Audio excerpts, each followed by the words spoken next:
us this afternoon. My name is Nirav Shah. I'm the director of the State of Maine Center for Disease Control and Prevention.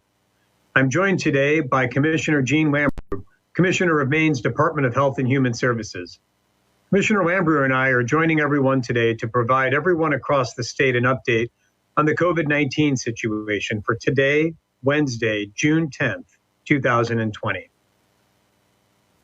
I'd like to provide a couple of remarks on where things stand before I turn things over to Commissioner Lambrou for some announcements and discussion around the state of mental health preparedness and response activities in connection with COVID-19. Overall, the Maine CDC is reporting 2,637 cases of COVID-19 statewide. That's an increase of 31 cases since yesterday. Of those, 2,350 are confirmed by laboratory tests, and 287 are probable cases. 303 individuals have been hospitalized at some point during their illness with COVID-19. 100 individuals have passed away, which is the same number of individuals as yesterday, and a total of 2,023 individuals have recovered, an increase of 31 recoveries since yesterday. Of our cases, 650 have been among healthcare workers. Overall, since beginning our activation, Maine CDC has fielded now 8,637 consults from healthcare providers and members of the general public across the state. I'd like to provide a quick update on two of the outbreaks that we have been focused on and more actively engaged recently. The first is at Nichols Manufacturing. We have had a number of productive conversations with the management there, and they're in the process of arranging and undertaking universal testing of all of their employees. Also, at the Abbott Laboratories facility, similarly there, Maine CDC epidemiologists and disease investigators have been working with the company, again, to take a look at things like workplace schedules and traffic flow patterns to see who individuals who have tested positive may have interacted with, to make sure that they've got the appropriate public health recommendations on hand, and also keep an eye out for potential patterns of disease transmission within the facility. Our investigation into both of those facilities is ongoing, and as we learn more, we will definitely keep everyone updated. Overall, Maine CDC is continuing with our efforts to push out PPE as well as viral transport media and nasal swabs to healthcare providers across the state. We also are continuing our work with our colleagues at the National Guard. Thus far, the National Guard, as of today, have fit tested more than 2,000 healthcare workers across the state in order for them to use the N95 respirators. These are the masks that we know can keep healthcare workers safe while they are working in hospitals, long-term care facilities, and other locations taking care of Maine people. Our colleagues at the National Guard have, over the past several weeks, undertaken these missions to make sure as many healthcare workers across the state can receive fit testing so they can continue working in their jobs on the front lines, taking care of Maine people. Before I turn things over to Commissioner Lambrou today, I'd like to take a moment to offer some thanks and gratitude to a couple of groups that we've been working with. The first is to our friends at the government of Taiwan, as well as to the people of Taiwan. Not long ago, the Taiwanese consulate reached out to Maine CDC, as well as our colleagues at the Maine Emergency Management Association, to offer us a very generous donation of 30,000 N95 masks. We were delighted to receive this donation, and I'd like to take a moment to officially thank our colleagues in the country of Taiwan, the people of Taiwan, and the representatives of the Taiwanese consulate for this very generous donation of N95 masks. As I mentioned a moment ago, these masks are critical to allowing healthcare workers across the state to continue their work on the front lines, keeping people and patients in Maine safe and making sure they are getting the healthcare that they need. We'd again like to officially thank all of the members of the Taiwanese consulate for their generous donation and for this outreach. We are very appreciative for this. But as we've talked about, N95 masks are only as good as a healthcare worker's ability to use them. And as we've discussed, in order to use an N95 mask, a healthcare worker has to be fit tested. Early on in the pandemic, one of Maine CDC's top strategic goals was to fit test as many people, as many healthcare workers as possible. But immediately after we set ourselves to that goal, we ran into an issue that our colleagues across the country ran into, which was that the solution that is needed in order to complete the fit testing process was at a premium. In fact, it was more than at a premium. It was just downright impossible to come by. This solution is sprayed into somebody during when they put a hood over themselves. And the solution is sprayed around them. And it's a bitter tasting solution, a bitter smelling solution. And when we talk about fit testing, what we mean is that after you put your mask on and you put the hood on, the solution is sprayed around you.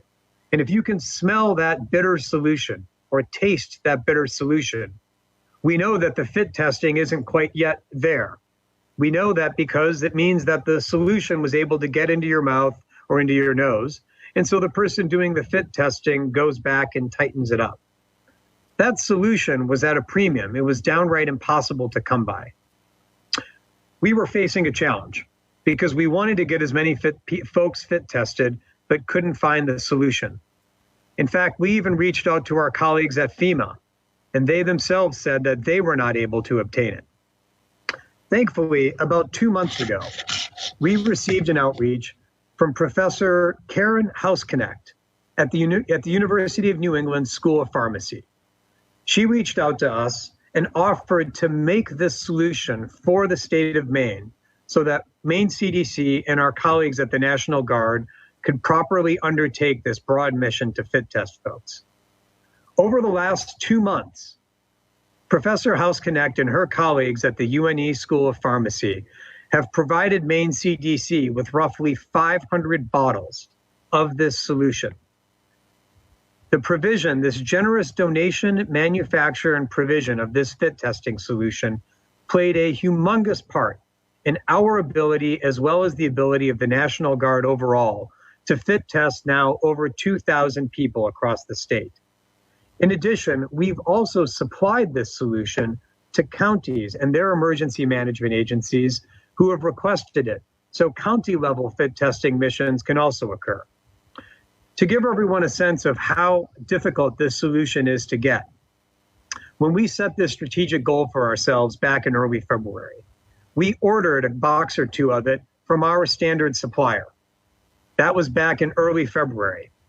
That order just arrived last week. Had we waited for our standard supply chains to deliver this fit testing to us, we would be 4 months behind in our work. But instead, thanks to the generous manufacturing, thoughtfulness, and donation from our colleagues at the UNE School of Pharmacy, in particular Professor Housknecht, we've been able to continue that mission and help achieve our strategic goals. There's one more group of folks that I'd like to thank today. This is a group of individuals who you see every single day. This is a group that allows us to make sure the public health messages that we've talked about at these briefings every single day for the past few months are able to reach as many people as possible. There are two people that you see every single day, but I'd like to also talk about the ones you don't. The first let's start with the two folks that you see every single day, including one who's with us here right now. Those two folks are Joshua Seal, who's our interpreter today, and Dr. Reagan Thibodeau, who is the interpreter you see when Josh is not with us. I'd like to take a second to highlight the work that they've done and personally thank them for helping us get these vital public health messages to as many people across the state of Maine during this critical time. Both Josh and Dr. Thibodeau are both born and raised in Maine. Josh is from Androscoggin County. Dr. Thibodeau is from Cumberland County. They've both been working as professional interpreters for years and have experience working both in the public as well as the private sector. They shared with us that this experience of being live on camera, live interpreting these broadcasts, has been a new experience for them. Frankly, Josh, I'll tell you, I think it's been a new experience for all of us. But I'd like to take a second, not just for the help that you've provided in helping us get our message to as many folks as possible, but also thank you and Dr. Thibodeau for your tireless work, your flexibility during these challenging times, and frankly, your willingness to just roll with it when things were changing in real time. I personally thank you for both of those things.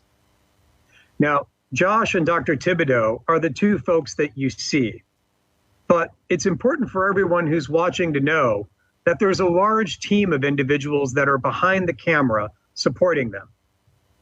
These folks include Maura Nolan, Kristen White, Eva Hellewell, Elaine Williams, Grace Cooney, Lisa Traynor, and Amanda Eisenhart. They, in turn, are supported by an entire team at the Pine Tree Interpreting Services. So on behalf of myself, Commissioner Lambrou, and all of the folks who have been on camera with you, we'd like to thank you for your efforts and, again, making sure that our vital messages during this time are able to reach as many people as possible. So thank you, Josh, and thank you, Dr. Thibodeau. With that, I'd like to turn things over to Commissioner Lambrou. Thank you, Dr. Shaw, and I'm going to add my thanks. Our interpreters are those voices to many of the people in our community who really enjoy as well as learn from these folks. So I am pleased to announce that the Maine Department of Health and Human Services will use a new nearly $1 million federal grant to help Maine people cope with the psychological effects of the COVID-19 pandemic.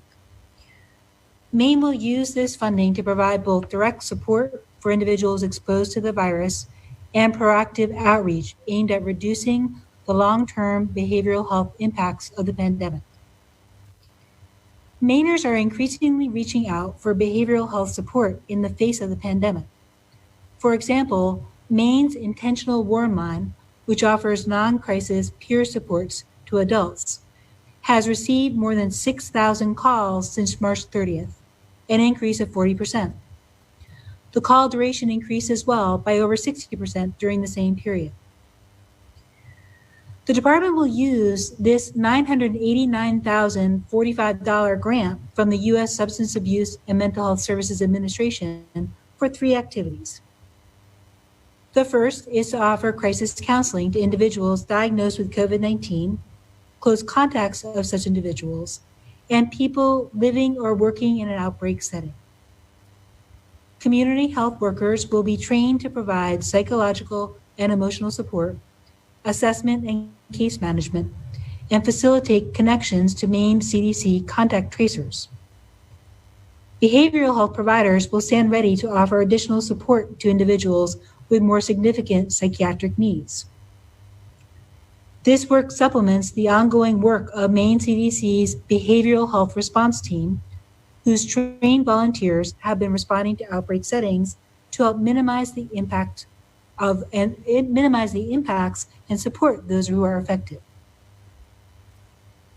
Second, we are launching a public awareness campaign. It will offer information on expected emotional reactions to public health emergencies. It will help build resilience and coping skills.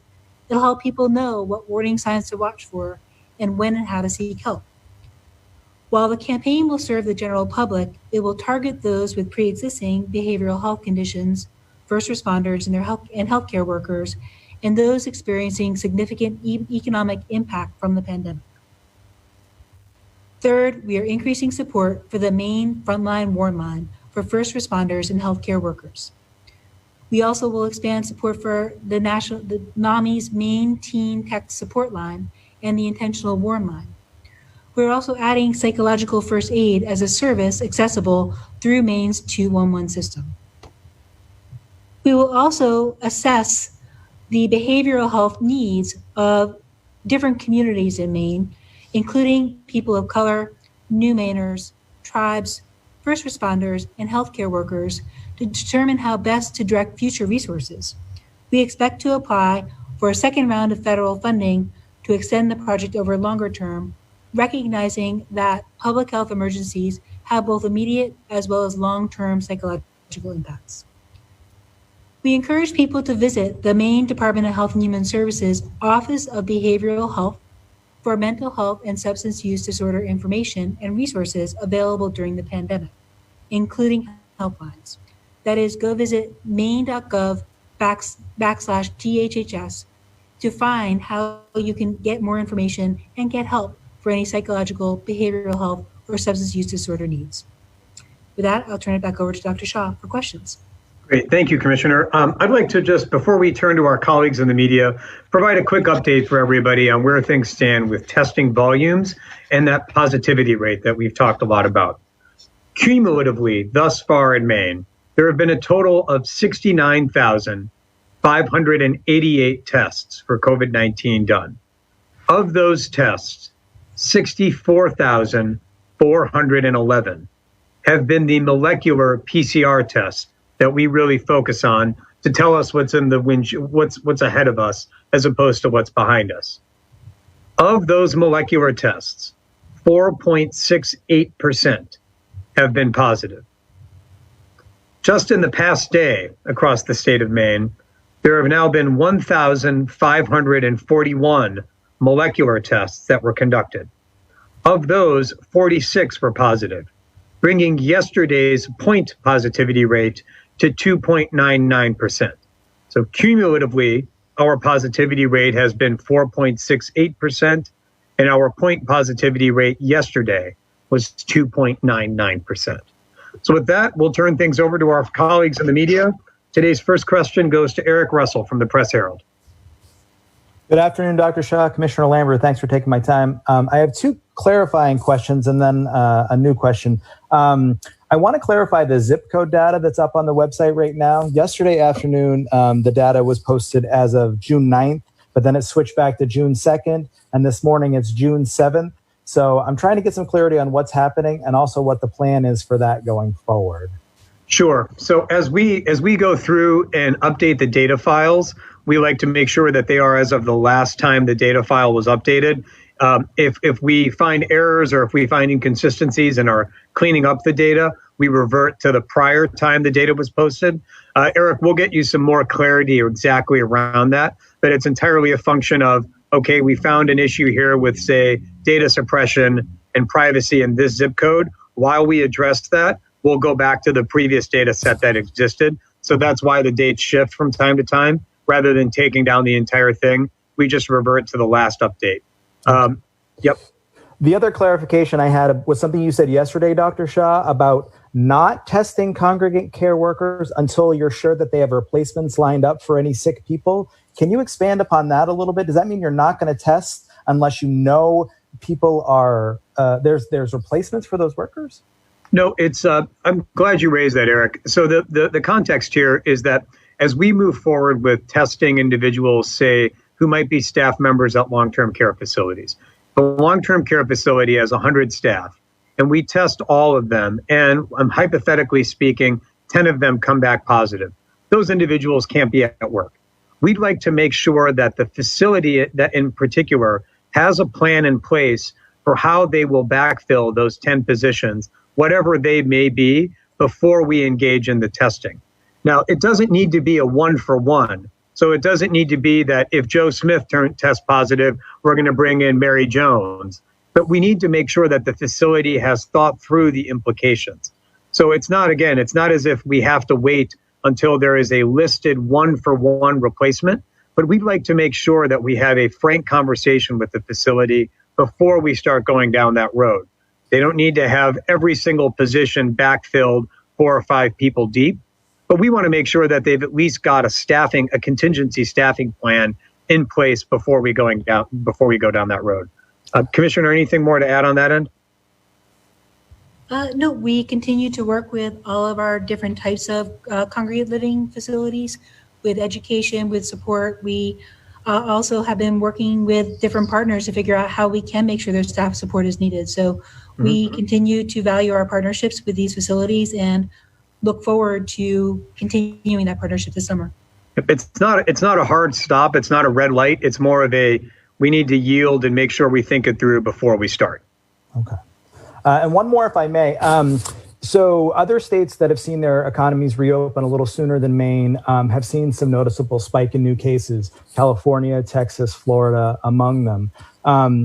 If Maine is going to see a spike based on either the economy reopening or maybe some of these sustained protests or some combination of both, when would we see that spike?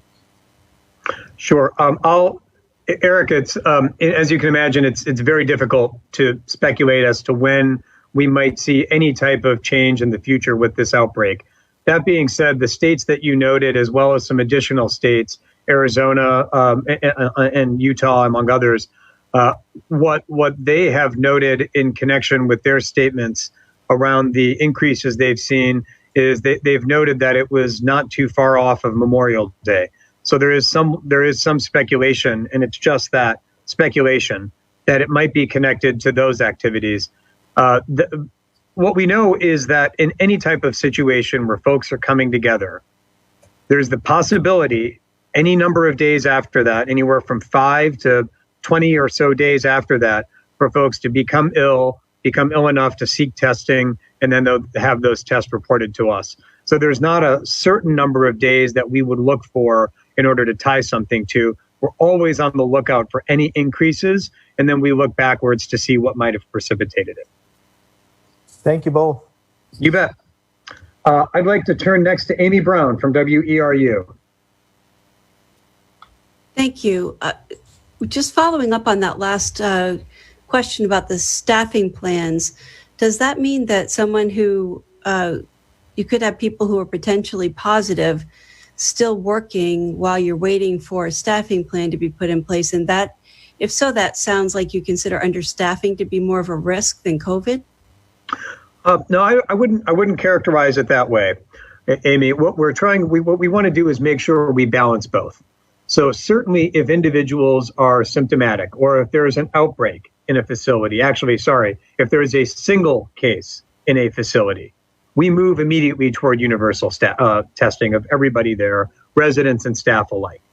But in situations where none of the staff have reported any illness whatsoever, and there haven't been any outbreaks in the facility, then we have the ability to make sure before we go down that route that the facility has a plan in place. Now, it's important to note that many of these facilities that are licensed and regulated are already expected to have a contingency staffing plan in place per federal regulations. So for many facilities, this threshold has already been met. So those are the facilities that we've been starting to work with. And indeed, a number of them have already undertaken this exact type of resident testing across the state. As we work with more and more and more, we want to make sure that we have those plans and they're squared away. So no, it's not as if we value one over the other. We can do both at the same time. And as circumstances change, for example, after a single case, we immediately go to one, we immediately move toward testing.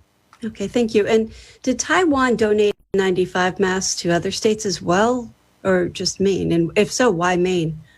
I'm not sure the other states that they may have donated to, but we are incredibly thankful for their generous donation.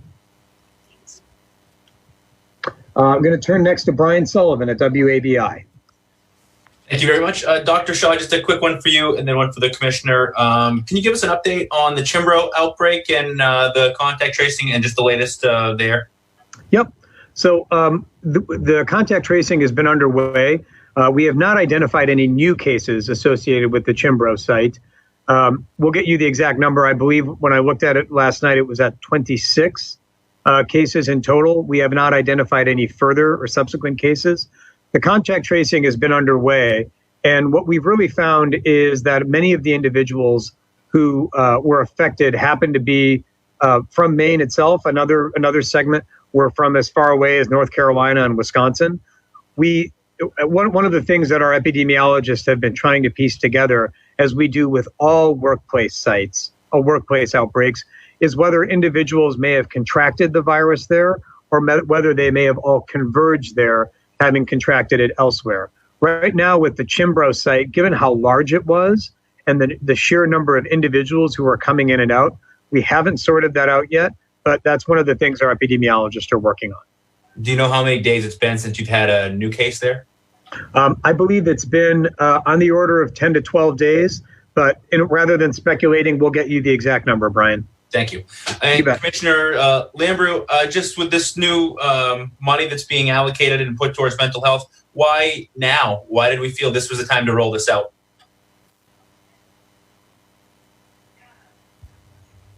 So we're excited to just have received this grant from the federal government. We just got the award this week, and we plan to move out ASAP given the higher volume to our call lines, our helplines.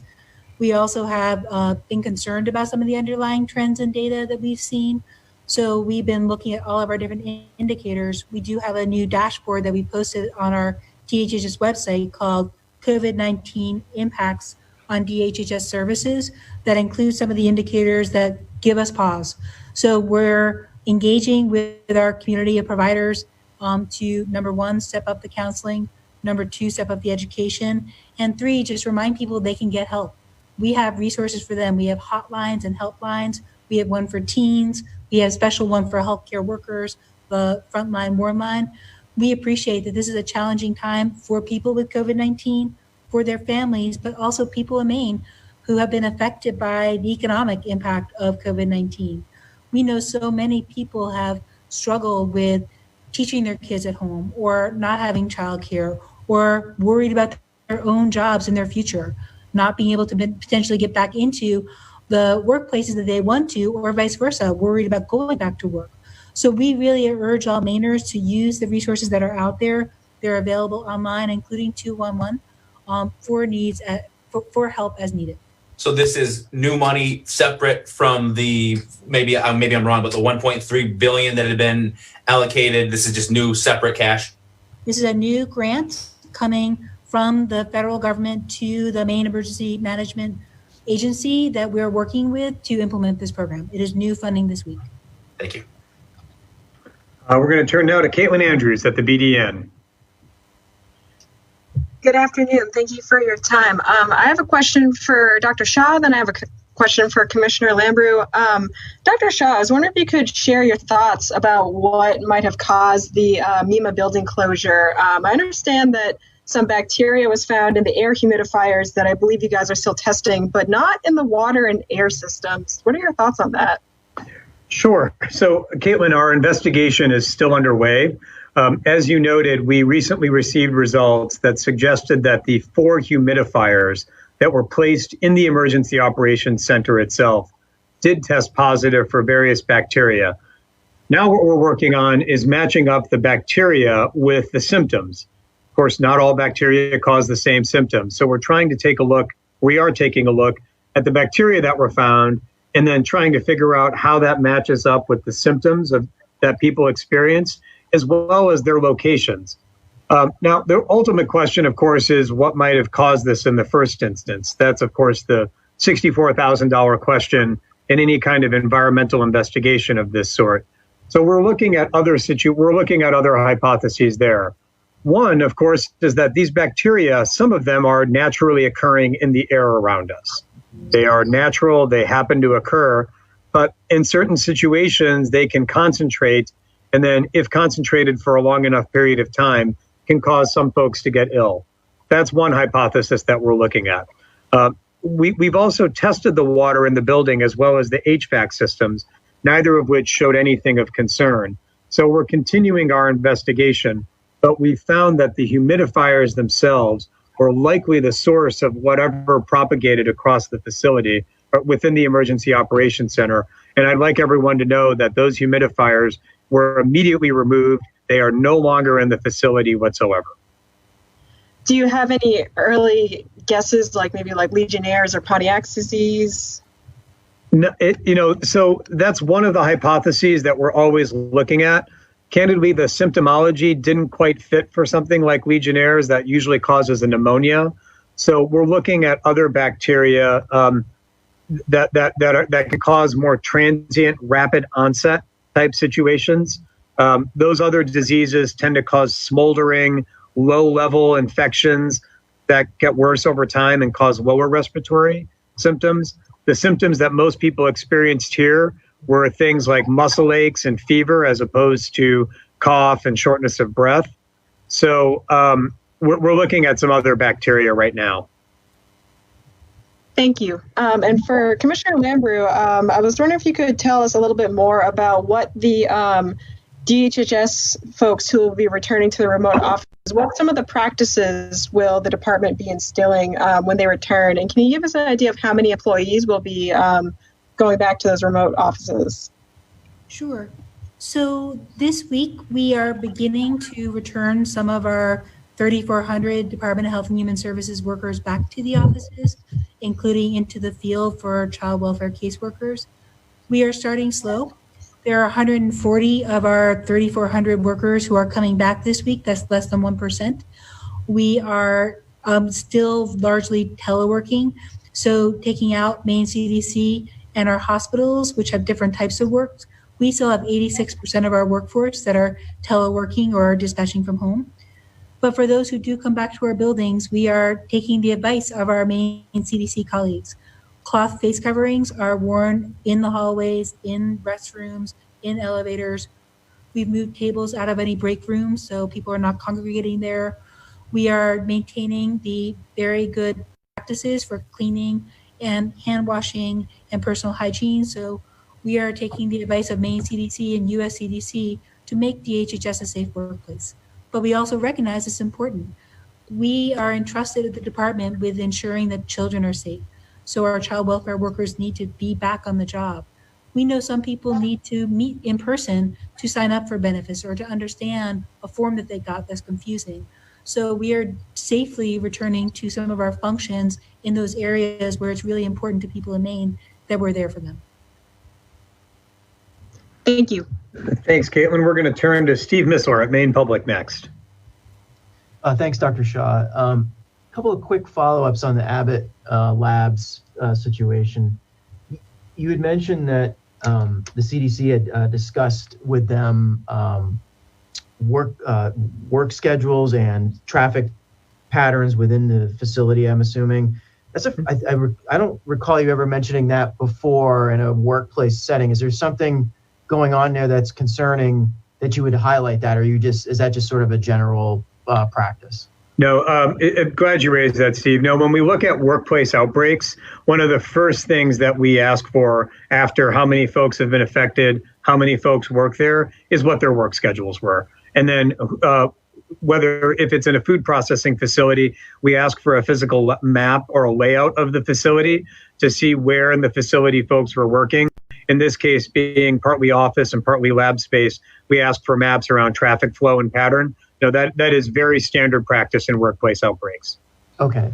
And then as it relates to the outbreak and testing for that, are they using their own tests, or are they submitting samples to the Maine State Lab?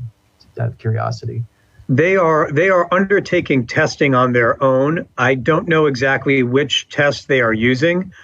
They would be in a better position than I to answer that, but I do know that they are undertaking testing on their own, which is in keeping with the recommendations that Maine CDC offers in any workplace setting, which is to say, after a case is identified or an outbreak is identified, we recommend testing everybody. Of course, Abbott has already been doing that weekly since mid-March. They can use our laboratory or they can contract with an outside laboratory. Okay, thank you. Mm-hmm. I'm going to turn next to Megan from WMTW. Hi, Dr. Shaw. Can you just confirm how many cases there are at Nichols Manufacturing? I think it was 7 yesterday. Has there been a change? As of yesterday, Megan, that's the exact number. Okay. And my other question has to do with Abbott Labs. So maybe just a clarification, really, but if there were roughly 23 cases since they started testing in mid-March, and then there were 5 that triggered the outbreak distinction beginning May 31st, there was, in that window between mid-March and those to May 31st, let's say, those 23 cases, there was never at any point when any of those cases were so close together that was it ever on your radar before? No, the short answer is that it wasn't. As you're aware, it's a large campus, and they had been reporting those cases to us, but they had been sporadic and occasional cases that would be consistent with community transmission. What we've seen in the recent few days is that uptick. That's when the flag went up. That's when we decided to make sure we were taking that harder look. Okay, thank you. We're going to turn next to Bob Evans at News Center.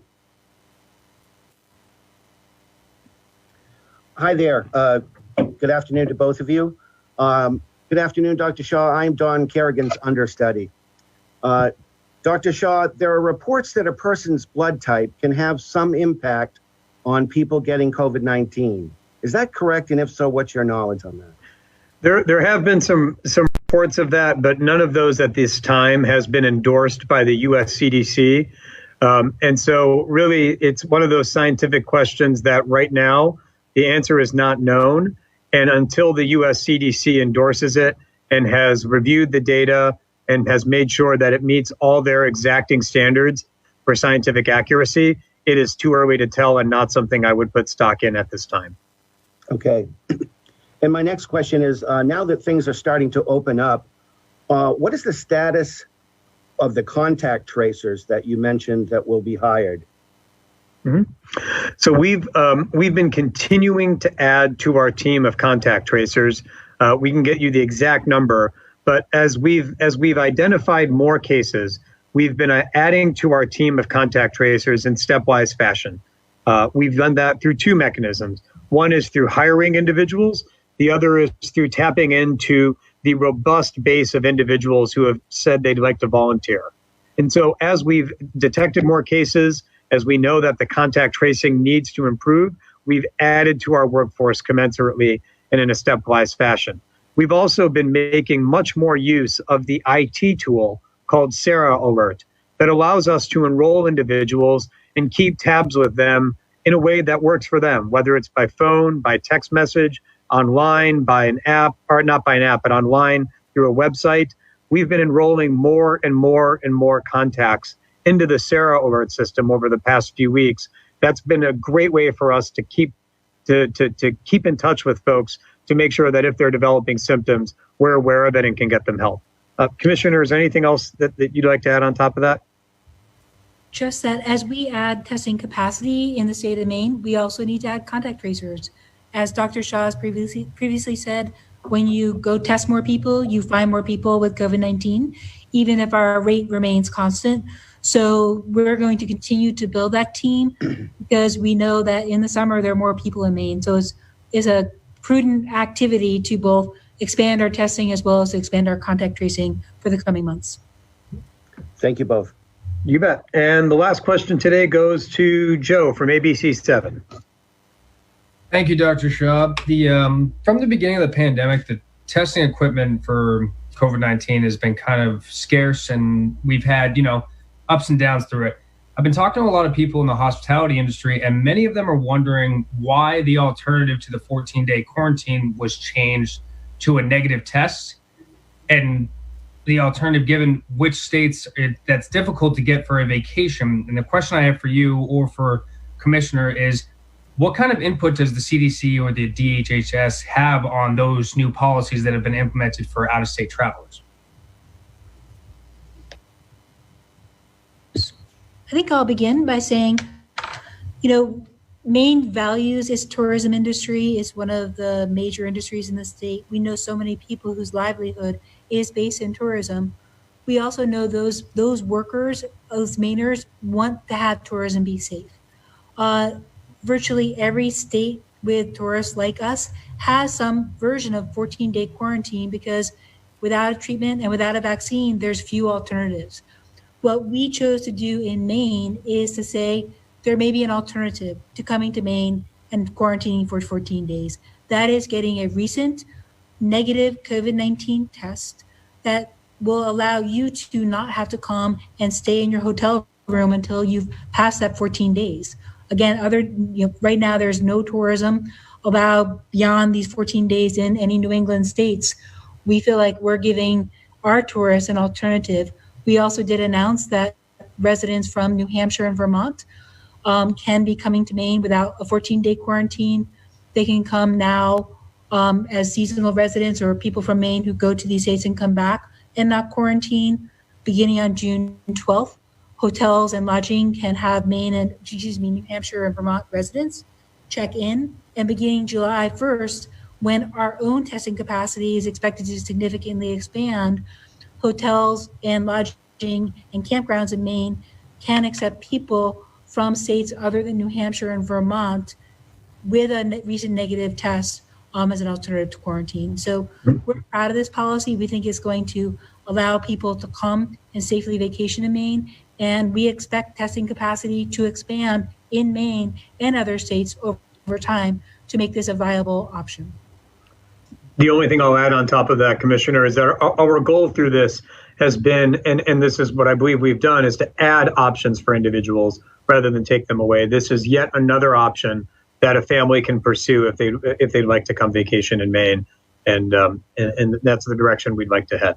Yeah, and it will just add an even more viable option, because we really do think that this will allow people to come. We are hearing reports in different states that there is testing capacity. So we're optimistic that this offers a pathway for summer in Maine that people can enjoy. Thank you very much. Great. Thank you, Joe. And thank you all for your questions today. I'd also like to thank again Josh and Dr. Thibodeau for their tireless support of our efforts in communicating with as many people across the state. We really appreciate it. And I'd like to thank everyone for dialing in and tuning in today to hear the latest on the COVID-19 situation across the state. We hope that everyone has a good afternoon. We wish you nothing but the best of health, and we look forward to speaking soon. Thank you very much and have a great day.